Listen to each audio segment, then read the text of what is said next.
भाग 10 वीर बालक प्रताप जीवनी। राजस्थान में एक प्रसिद्ध स्थान है चित्तौड़। महाराणा प्रताप चित्तौड़ के वीर योद्धा थे। ये कहानी वहीं के एक साधारण राजपूत बालक की है। उसका नाम भी प्रताप था। प्रताप को तलवारबाजी का शौक था। वो थोड़ी बहुत तलवार चलाना जानता था। उसे शौक था गाने बजाने का, लेकिन राजपूतों की प्रसिद्धि तो युद्ध करने और वीरता दिखाने में रही है। इसी कारण उसके साथी उसका मजाक उड़ाते थे।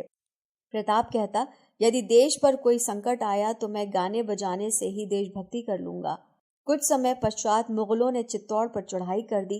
राजपूत सैनिक किले में चले गए और फिर किले का फाटक बंद कर दिया गया। मुगल सैनिक किले के दीवार या फाटक को तोड़ना चाहते थे। जैसे ही वे किले के निकट पहुंचते, राजपूत सैनिक किले से तीरों की बौछार कर देते। मजबूर होकर मुगल सैनिकों को पीछे हटना पड़ता।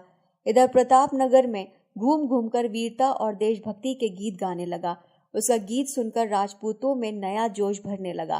वे लड़ने के लिए तैयार हो गए। एक दिन एक मुगल सैनिक ने उसका गीत सुना।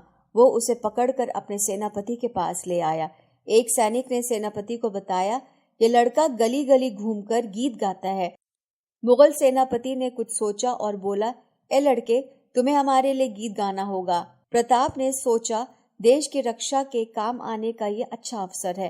वह बोला, आप जब कहेंगे, जहां कहेंगे, मैं गाऊंगा। सेनापति रात के अंधेरे में बालक को चित्तौड़ के किले के निकट ले गया।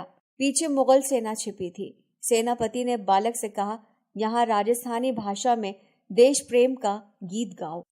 सेनापति ने सोचा कि अपनी भाषा में देश प्रेम का गीत सुनकर राजपूत सैनिक समझेंगे कि कोई मित्र सेना आई है। इस धोखे में आकर वे किले का फाटक खोल देंगे।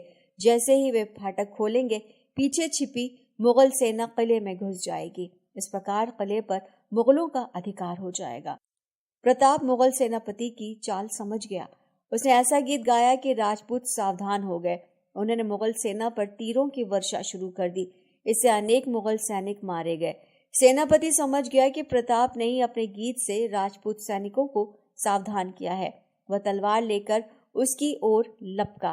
प्रताप ने भी अपने तंबूरे में छिपी तलवार खींच ली। उसके वार से सेनापति जमीन पर आ गिरा।